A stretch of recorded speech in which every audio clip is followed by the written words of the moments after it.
passer au dernier intervenant qui est Frédéric. Frédéric a 2 enfants, parcours professionnel qui nous impressionne tous un peu parce qu'on a des fois eu du mal en calcul ou en mathématiques à l'école. Alors pour lui, c'est un bonheur. Il nage dans les chiffres et les maths et les algorithmes toute la journée.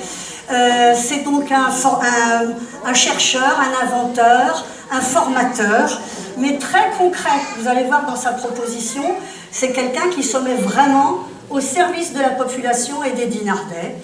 Donc voilà, il conjugue pour terminer ce petit parcours toutes les possibilités du dinar de demain, du dinar du futur.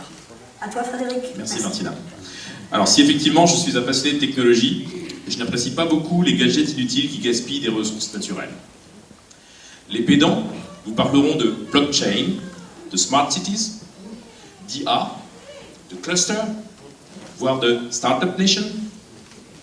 Je préfère vous parler de villes intelligentes, sobres en énergie et en fluide, d'accessibilité, de simplicité, de discrétion. La technologie devrait toujours être au service de l'humain, de l'environnement, de la santé et de la démocratie. Nos propositions consistent à utiliser la technologie en ce qu'elle a de meilleur pour les dinars. Par exemple, s'il est inutile d'avoir un lave-linge, un réfrigérateur ou un grille-pain connecté, il est très utile de doter notre animal d'un collier connecté qui permet de le retrouver en toutes circonstances. Très bonne idée. Alors quand on perd son chat, ça c'est des usages réels. Absolument, absolument. Martina nous expliquera tout à l'heure nos projets pour l'utilisation astucieuse de nouvelles technologies de lumière pour faire rayonner et luire Dinard. Là où l'éclairage public est à remplacer, nous utiliserons les technologies les plus économes et respectueuses de l'environnement. Sur la partie urbaine de Dinard, ainsi qu'à l'échelle de la communauté de communes, nous vous proposons d'expérimenter sur la voirie, à l'occasion des renouvellements des chaussées, des solutions innovantes, peu chères et robustes, destinées à embellir la ville et durer dans le temps. C'est important de durer dans le temps, parce que si on fait des chaussées, par exemple, et que ça dure, voilà, et que ça dure pas longtemps, en fait, sur le long terme, ça coûte beaucoup plus cher à la collectivité. Nous utiliserons aussi les nouvelles technologies au service de la démocratie locale, en publiant dans un désir de transparence le maximum de l'activité municipale et communautaire. C'est-à-dire qu'on aura une politique de ce que le gouvernement lui-même appelle l'open data. C'est-à-dire c'est juste, on publie les données qui sont publiques. De toute façon, toutes les données officielles sont accessibles au public. Malheureusement, elles sont souvent sous forme papier. Et aujourd'hui, le gouvernement aide les communes, et les communes peuvent le faire elles-mêmes sans attendre l'aide du gouvernement, publier les informations qui sont aujourd'hui toutes sous forme informatique et facilement publiables. Bien évidemment, dans le respect de l'anonymat des personnes concernées. Enfin voilà, il y a des règles. Vous pourrez aussi, de façon publique, sur le mode de ce que fait par exemple l'association Regard Citoyen pour les députés et les sénateurs, vous pourrez mesurer donc l'activité de vos élus et le suivi qui est donné par la municipalité à tous les dysfonctionnements municipaux que vous nous signalerez.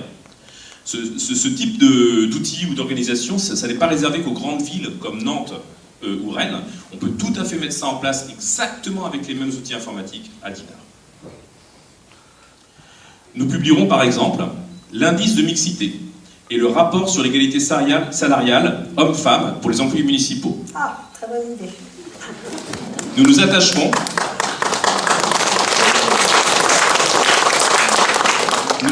à ce que Dinard soit exemplaire sur ces questions.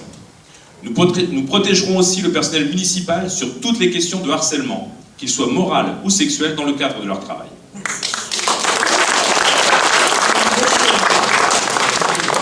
Les nouvelles technologies doivent nous servir et nous protéger.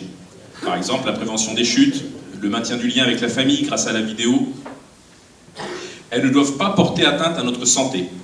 La 5G est-elle nécessaire à Dinard alors que nous sommes en train d'être raccordés à la fibre? Ce sont d'ailleurs les travaux que vous voyez actuellement dans les rues de Dinard, où les trottoirs sont cassés, et où malheureusement, il n'a pas été prévu à l'occasion de ces travaux, ça n'a pas été anticipé, d'utiliser l'ouverture des trottoirs pour aussi enterrer les autres réseaux, parce que ça demande de la planification. Et donc malheureusement, les trottoirs, lorsqu'on voudra enterrer les réseaux électriques ou téléphoniques, il faudra à nouveau réouvrir les trottoirs, ce qui fera qu'on paiera 2 fois l'ouverture des trottoirs. C'est un petit peu dommage de ne pas avoir profité de la fibre pour faire plus. Donc plutôt que la 5G, nous pourrons utiliser les bonnes vieilles ondes radio. C'est les technologies du moment qui permettent de diffuser des informations à 20 km de distance. Donc nous pourrons utiliser les bonnes qualités de radio sans danger pour la santé, ou bien encore la lumière, avec une technologie qui s'appelle le Li-Fi, qui permet de diffuser Internet. Je ne rentre pas dans les détails techniques, mais on pourra en parler plus tard. Ne vaut-il pas mieux investir à l'échelle communautaire dans des technologies de purification de l'eau potable, faisant le moins possible appel au chlore, car le chlore est indirectement cancérigène.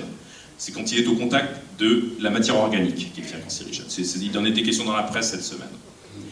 Et c'est d'ailleurs, je le dis au passage, un grand avantage des piscines d'eau de mer que nous tenons à conserver, car les piscines d'eau de mer n'ont pas besoin de chlore pour fonctionner.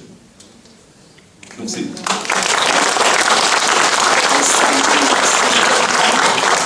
Je crois que tu nous avais aussi fait savoir pour les bébés nageurs oui, voilà, qu'elles étaient en particulier tout à fait satisfaisantes et au contraire bienfaisantes pour les bébés nageurs. C'est tout à fait juste, parce que en fait, quand on augmente la température de la piscine, les éléments négatifs qui sont produits par le chlore augmentent. Donc dans une piscine qui est basée sur le principe du chlore, quand on chauffe la température de l'eau, ce qui est fait pour les bébés nageurs, il y a plus de composés qui sont agressifs pour les bronches.